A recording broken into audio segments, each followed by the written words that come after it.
Hampir setiap hari kita selalu terhenyak kaget mendengar berita tentang korupsi. Pertama, kita harus mengapresiasi dan memberikan tepuk tangan untuk Kejaksaan Agung Republik Indonesia yang sedang giat-giatnya membongkar banyak skandal korupsi di negara kita. Dan inilah yang membuat saya selaku pribadi sebagai masyarakat di negara ini sangat kaget, terkejut dengan rilis-rilis yang selalu disampaikan oleh Kejaksaan Agung. Kalau dengan KPK saya tidak kaget lagi karena memang tidak ada prestasi KPK sama sekali dan tidak terlihat bahwa KPK ini adalah sebagai lembaga pemberantasan korupsi, tetapi sekarang KPK hanya menjadi seperti sebuah lembaga yang diperalat oleh kekuatan tertentu mengimplementasikan hawa nafsunya mengkriminalisasi orang. Kejaksaan Agung merilis data-data korupsi. Dan kalau kita melihat Liga Korupsi Indonesia di era pemerintahan Joko Widodo, Presiden Republik Indonesia, ternyata memang sangat gila-gilaan korupsinya. Sangat brutal korupsinya. Kita pernah mendengar korupsi-korupsi terjadi di pemerintahan yang lalu-lalu, tetapi tidak seperti yang terjadi di era Joko Widodo, yang nilainya tidak lagi puluh miliar, ratus miliar, tetapi triliun, ratus triliun, bahkan ribuan triliun. Ini mengerikan permainan korupsi di era pemerintahan Pak Joko Widodo. Saya kaget membaca semua rilis. Yang terbesar adalah korupsi Antam, pemalsuan emas yang diduga merugikan negara sampai 5.600 triliun, 5,6 kuadriliun. Belum lagi korupsi Pertamina yang dirilis oleh Kejaksaan hampir 1.000 triliun. Ini pun saya masih pertanyakan, benarkah 1.000 triliun? Korupsi timah, korupsi Jiwasraya, korupsi banyak lagi, ekspor timah ilegal. Banyak sekali kasus-kasus korupsi yang muncul setiap hari dan terbaru. Kejaksaan Agung merilis tentang data informasi korupsi yang terjadi di Kementerian Pendidikan di zaman Nadiem Makarim. Pengadaan laptop nilainya 9 triliun lebih. Sebelumnya juga banyak kasus, terkait juga BTS 8 triliun lebih. Timah 271 triliun lebih. Kenapa sekarang nilai korupsi ini menjadi ratus triliun bahkan ribu triliun? Ini adalah tanggung jawab Joko Widodo sebagai presiden pada saat itu yang hanya berkoar-koar bahwa dia orang bersih. Faktanya apa yang terjadi? Korupsi di zaman pemerintahan Joko Widodo menggila dan sangat brutal. Puluh triliun, ratus triliun, bahkan ribuan triliun. Apa yang dilakukan Jokowi? Kita pernah mendengar Jokowi berkata, oh saya tahu siapa pemain ini, siapa tahu pemain itu, saya tahu pemain ini itu. Tahunya apa? Jangan-jangan informasi yang menyatakan saya tahu pemain ini, saya tahu pemain, jangan-jangan Pak Jokowi supaya minta bagian dari situ. Apakah itu sebuah cara komunikasi supaya mereka datang menghadap? Kalau sudah tahu, kenapa tidak ditindak dari dulu? Padahal Anda, Joko Widodo, seorang presiden Republik Indonesia pada saat itu yang bisa memerintah Jaksa Agung, memerintah KPK, memerintah kepolisian, Tipikor untuk mengusut mereka. Mengapa memberikan sinyal saya tahu ini, saya tahu ini, saya tahu? Dalam teori komunikasi, jangan-jangan itu digunakan untuk mengirim pesan, gue udah tahu lo kalau nggak datang awas. Itukah yang dimaksud? Maka saya tidak heran ketika OCCRP menetapkan Joko Widodo salah satu finalis pemimpin dunia terkorup 2024. Saya akhirnya jadi bisa menerima bagaimana OCCRP menempatkan Joko Widodo sebagai seorang pemimpin dunia terkorup masuk dalam jajaran Liga Finalis Pemimpin Dunia Terkorup. Saya akhirnya jadi bisa menerima itu setelah melihat data-data korupsi yang dirilis oleh Kejaksaan Agung. Gila, Antam 5,6 kuadriliun, 5.600 triliun, timah 271 triliun, ekspor ilegal timah yang sampai saat ini gelap gulita 5,3 juta ton ke Cina tidak jelas. Korupsi BTS, korupsi laptop, korupsi banyak lagi korupsi yang terjadi yang tidak bisa kita sebutkan. Saya membaca di situs Kejaksaan Agung menangani 2.300 lebih perkara korupsi pada 2024. Wow, 2.200.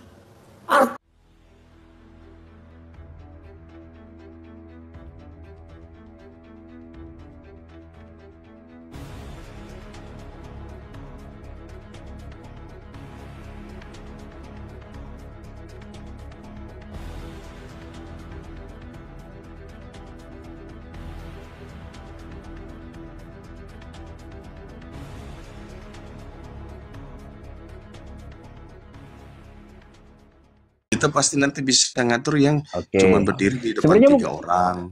4 orang. Bukan Itu kita banyaknya, bisa Bang. diam dulu. Indonesia Tapi yang kalau sudah terbanyaknya 100, suku-suku.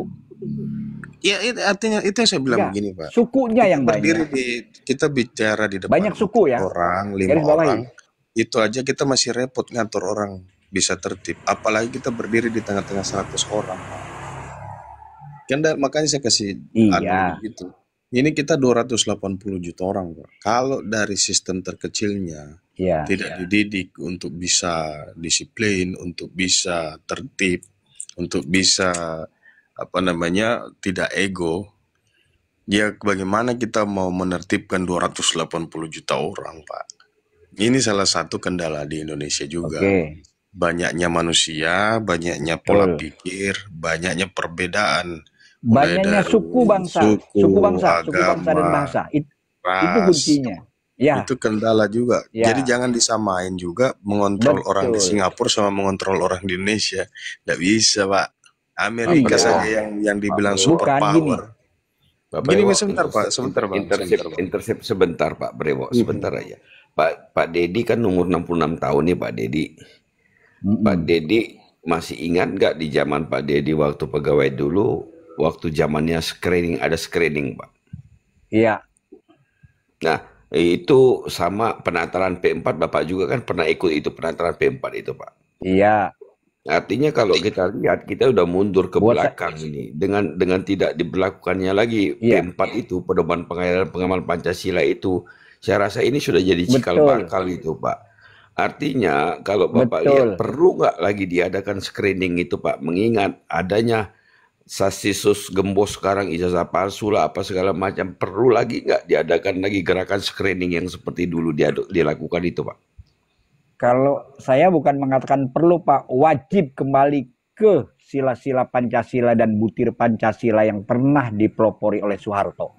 Nah itu sebenarnya yang harus kita Kalau saya gitu. gaungkan, Pak, gitu loh, Pak. Iya. Jadi ya pelajaran. Jadi gini, Bang, Ya. Bang Sintong. Saya mau mundur begini, Bang. Itu korelasinya ke situ begini.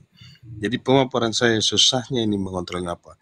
Di Indonesia ini memang butuh pejabat petinggi negara yang memang semi otoriter. Kenapa saya bilang? Di zaman Pak Harto, kalau kita menjujur, Betul. korupsi duit itu kurang, Pak. Yang banyak korupsi apa? KKN-nya. Makanya KKN didorong masuk jadi kategori korupsi. Karena di zaman Pak Harto kolusi, nepotisme itu tinggi. Yang namanya korupsi duit takut, Pak. Pak Harto itu jahat. Kalau ketahuan kalau kita maling itu apa itu selesai, kita dilempar kita ke Pulau Buru. Itu. Tapi kalau KKN-nya, itu parah. Makanya KKN direformasi, dimasukkan jadi kategori korupsi karena KKN-nya memang tinggi.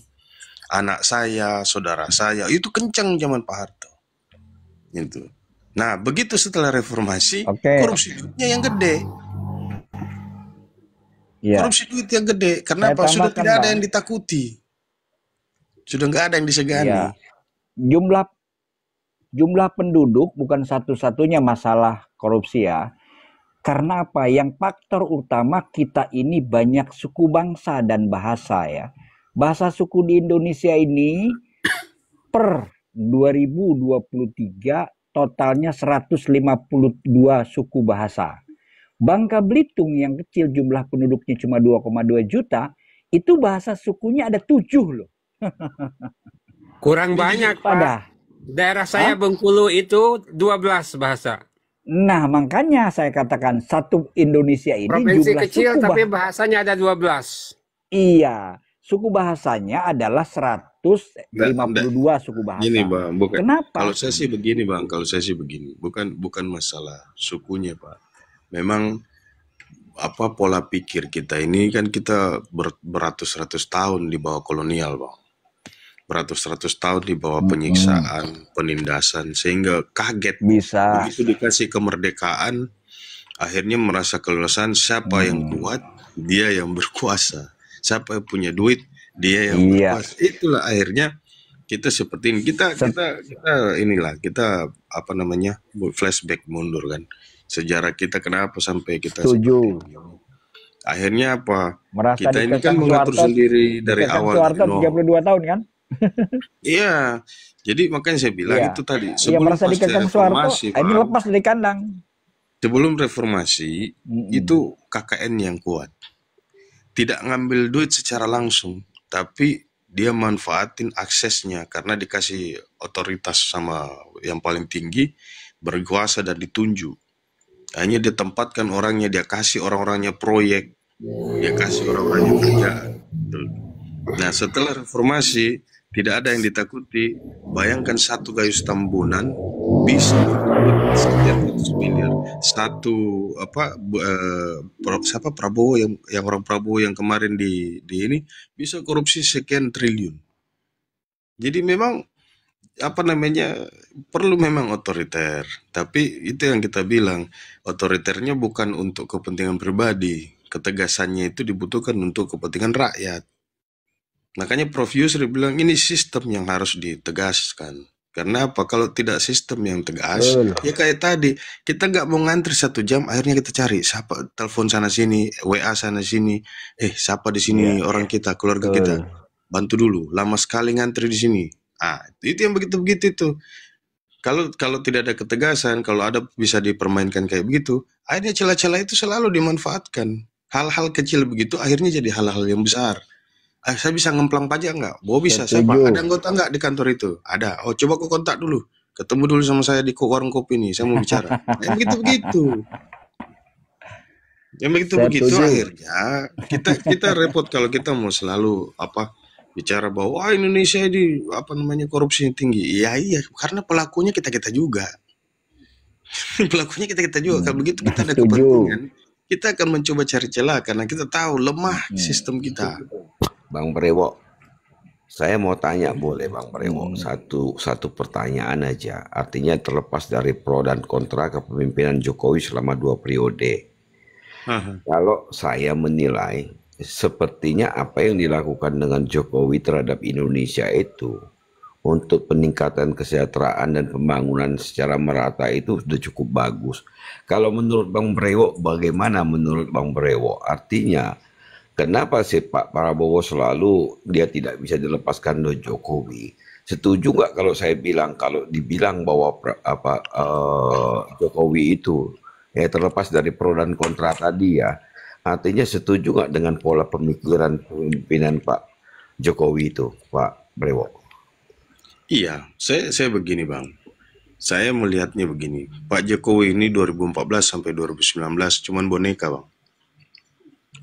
Dia punya niat baik tapi dia tidak bisa lakukan apa-apa. Kenapa? Dia masih petugas partai. Kenapa dia ajak masuk Pak Prabowo di dalam kabinet? Itu bukan polos-polosan karena berteman.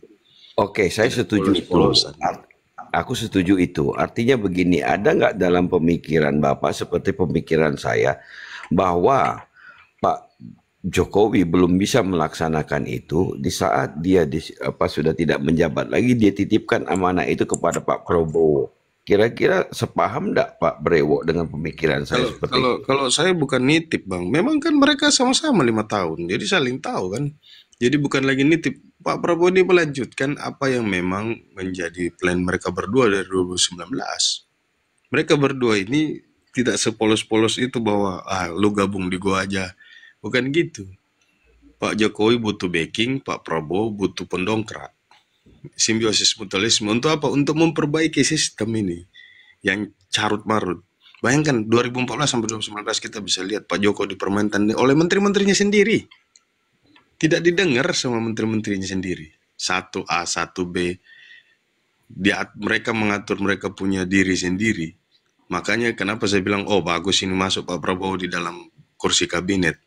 Yang notabene kita anggap waktu itu sebagai oposisi kan. Duduk di situ akhirnya Pak, yang tadinya semau-maunya, yang tadinya tidak mau diatur sama Pak Jokowi, akhirnya malu karena ada Prabowo duduk di situ. Yang notabene mereka serang-serang, notabene mereka anggap lawan politik. Itu saya bilang itu strateginya Jokowi juga untuk backing dia di dalam. Ada orang oposisi yang ditaruh di situ yang notabene temennya. Akhirnya menteri-menteri disikat aja, mulai disikat-sikat sama dia karena sudah ada orang lain. Ceritanya kayak begini Bang. Musuhku aku jadikan teman. Akhirnya saya punya anggota di bawah jadi segan. Waduh, ada musuh kita di situ. Ntar kita mau kong kali kong ketawa dia. Kan begitu. Oke, oke, oke. Jadi, oke. Saya sepaham lagi tuh. Artinya, saya mau tanya lagi ini ke Pak Dedi. Pak Dedi, Boleh. tadi kan Pak Dedi bilang pengusulan pemakzulan si Gibran ini kan sasaran tembaknya kan kepada Pak Prabowo nih Pak. Artinya kalau dia bisa dikabulkan, artinya bahwa akan terjadi kudeta lah ya, semungkin akan menggulingkan Pak Prabowo kan, seperti itu kira-kira ilustrasinya nih Pak Dedi. Betul. Nah, artinya Iya. Bapak bisa sudah rekam dong. Artinya dari pihak mana ini? Pihak 01 atau 03 gitu kira-kira, apa dari kedua belah pihak itu Pak Dedi? Lu kok ketawa? Saya ketawa dulu. Saya Enggak. ketawa dulu mendengar pertanyaan ini. Iya, iya udah. Saya ketawa dulu aja. Karena saya menghadapi segala sesuatu yang kira-kira keras itu saya ketawa dulu. Jadi begini Bapak-bapak. Kan satu contoh, kan sekarang oke lah terkabul lah ya. Gibran diganti kan. Iya, Setelah saya sudah tahu diganti, narasi Bapak itu, saya sudah tahu. Artinya ini kan ada kekuatan besar yang menginginkan merekrut lagi kepemimpinan negara ini kan, seperti itu Pak. betul. Ya, Ya artinya ini dari pihak kiri atau pihak kanan ini, atau dua-duanya mau Gini Bang. nah, Gini, saya kita bisa lihat enggak, kenapa saya Jokowi dibenci, Bang. Kita bisa lihat kenapa Jokowi dibenci. Kenapa? Semenjak Jokowi masukkan Prabowo di posisi strategis, posisi Kementerian Pertahanan, yang tadinya mau manfaatin aparatur negara untuk menggerakkan suara, sudah nggak bisa, Bang. Karena ada Prabowo di atas itu. Mau betul. ngatur yang itu parcok itu bukan baru ini, Bang. Itu memang sudah ada dari 2014 Oke, digerakkan. aku Kardus tanya. dijadikan kota suara dijadikan kardus. Itu memang kelakuan siapa, Bang? Ya, Nah oke. itu yang saya Itu yang begitu sudah tidak bisa mereka lakukan lagi di 2024. Kenapa? Ada Menteri Pertahanan di dalam situ. nah Makanya itu Pak Prabowo tidak mundur dari jabatan.